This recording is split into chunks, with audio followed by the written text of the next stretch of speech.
Hello students, welcome back. Good morning to all of you. Myself Hamid Jala from Mahasapura School.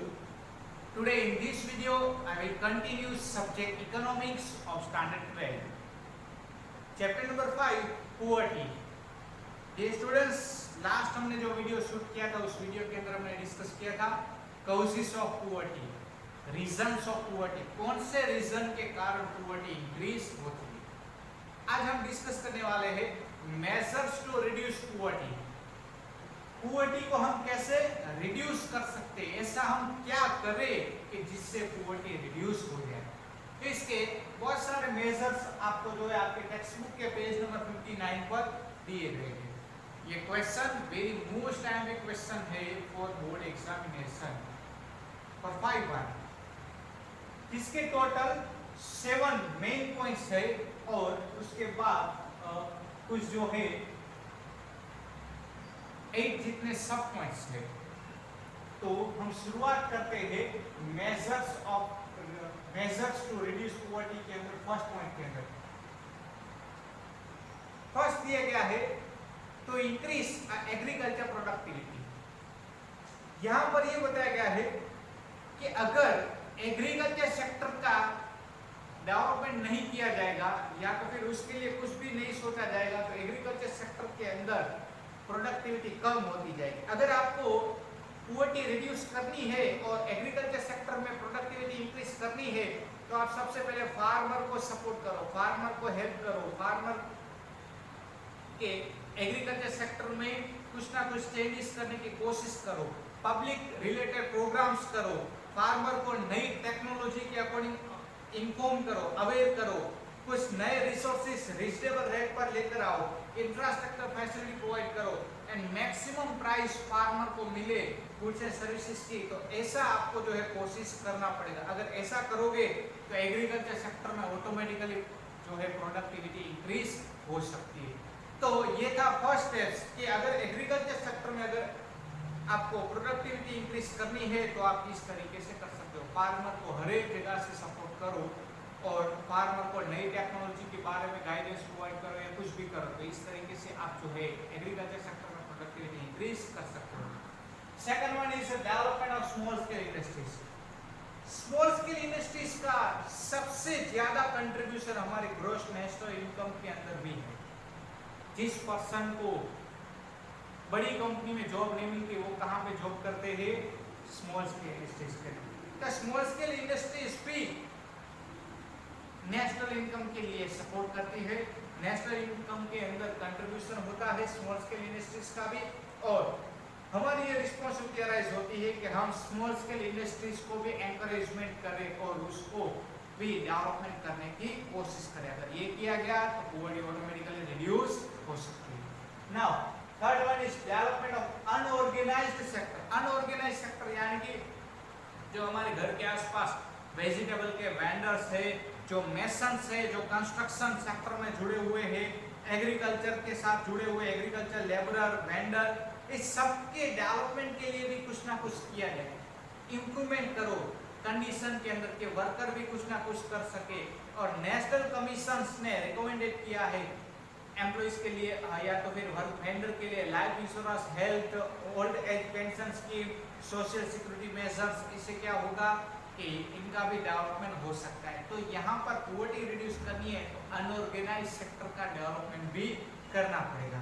उसके बाद दिया गया है point number 4 के अंदर use of appropriate tax policy. अब गवर्नमेंट जो है वो टैक्स भले ले बट टैक्स लेने की सिस्टम होनी चाहिए. आप रिच पर्सन से कम टैक्स लेते हो और पुअर पर्सन से ज्यादा लेते हो तो ये आपको नहीं करना चाहिए. टैक्स की पॉलिसी आपकी जो है वो इनइक्वालिटीज जो है बरोबर, यानी कि बताया गया है कि reduce inequalities of income at the poverty by redistribution of income. यहाँ पे ये बताया गया है कि हर एक पर्सन की इनकम इनइक्वालिटीज हो सकती है, अलग अलग हो सकती है. तो गवर्नमेंट टैक्स ले, रिच पर्सन से ज्यादा टैक्स ले और पुअर पर्सन से कम टैक्स ले या तो फिर ना ही ले. अगर ऐसी पॉलिसी गवर्नमेंट अपनाएगी तो ऑटोमेटिकली मार्केट से पॉवर्टी जो है वो रिड्यूस हो सकती है. Next one is rise in human capital investment.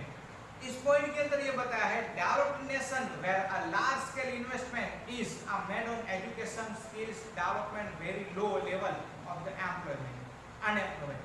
Developed nation क्या करते हैं, लार्ज स्केल इन्वेस्टमेंट करते हैं एजुकेशन के पीछे, स्किल्स के पीछे, डेवलपमेंट के पीछे बहुत कुछ करते हैं। इससे क्या होता है, पॉवर्टी ऑटोमेटिकली रिड्यूस हो जाती है।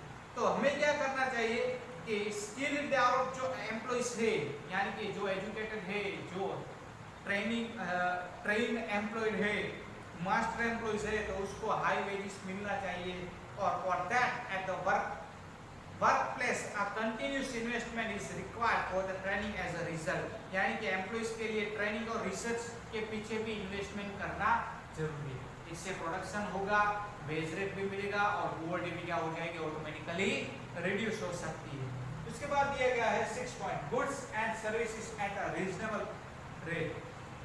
जो न्यूट्रिटिव फूड है वो नेसेसरी फूड है, जो बेसिक फूड है उस बेसिक फूड की जो प्राइस होनी चाहिए वो रीजनेबल होनी चाहिए।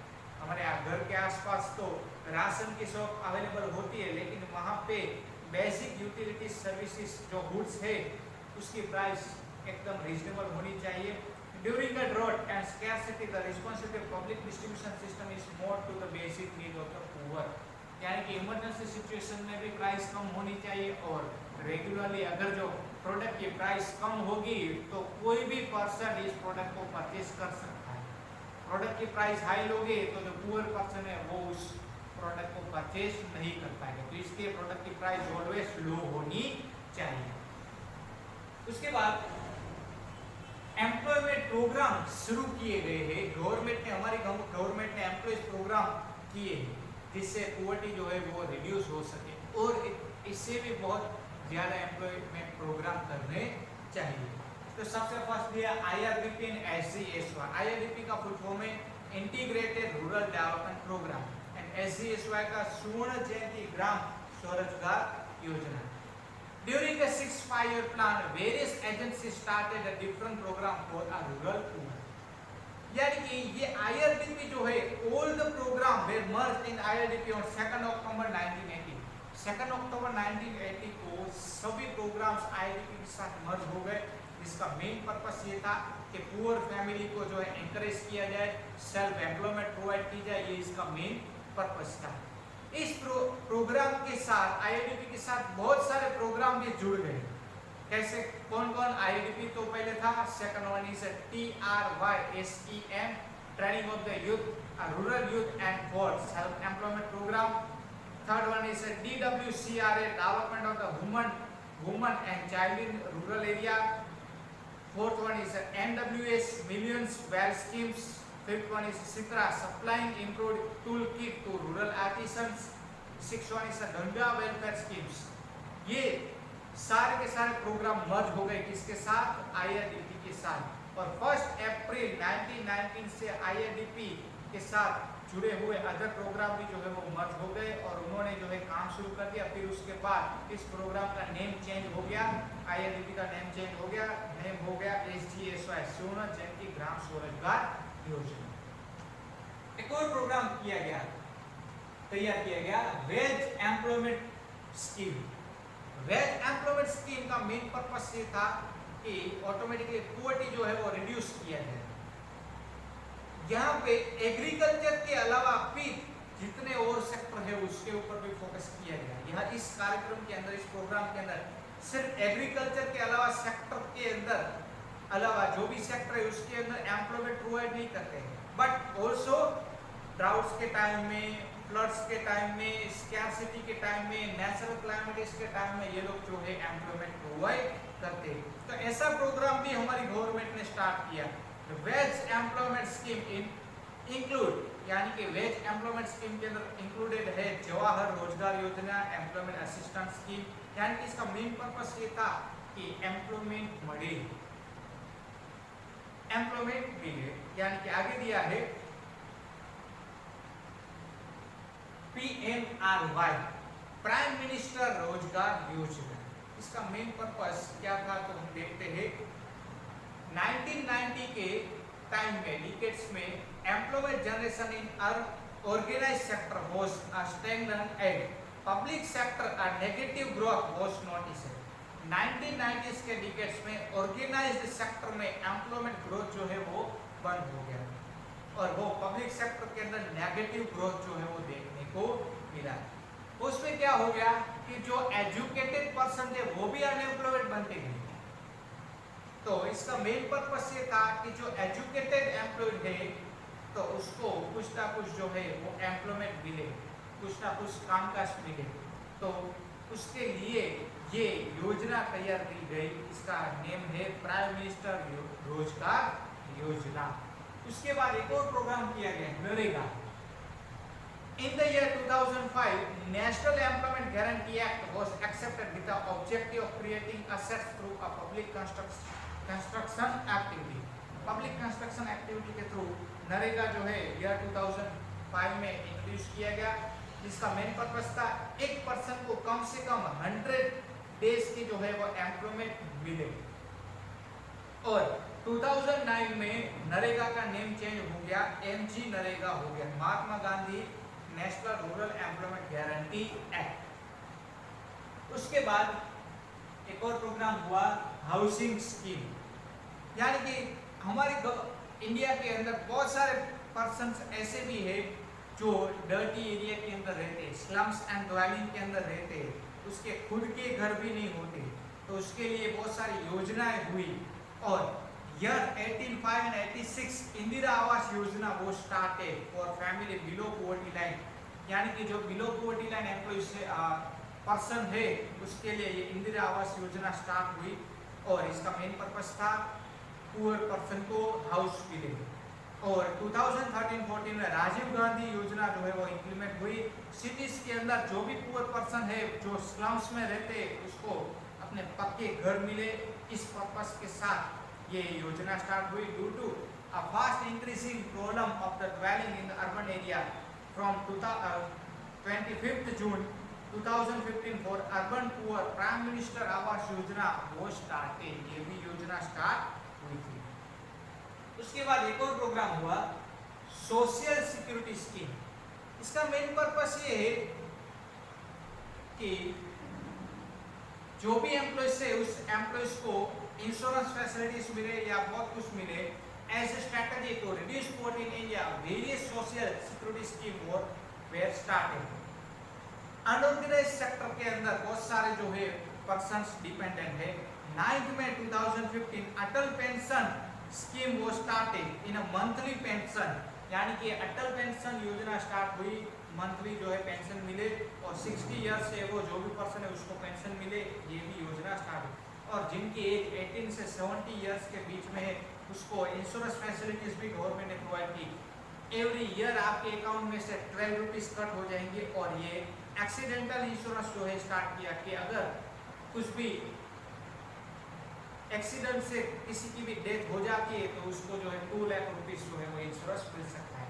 और उसके बाद एक और ईयरली प्रीमियम 330 वाला भी स्टार्ट हुआ, लाइफ इंश्योरेंस पॉलिसी, अगर किसी की भी डेथ हो जाती है तो उसको 2 लाख रुपीस मिल सकता है।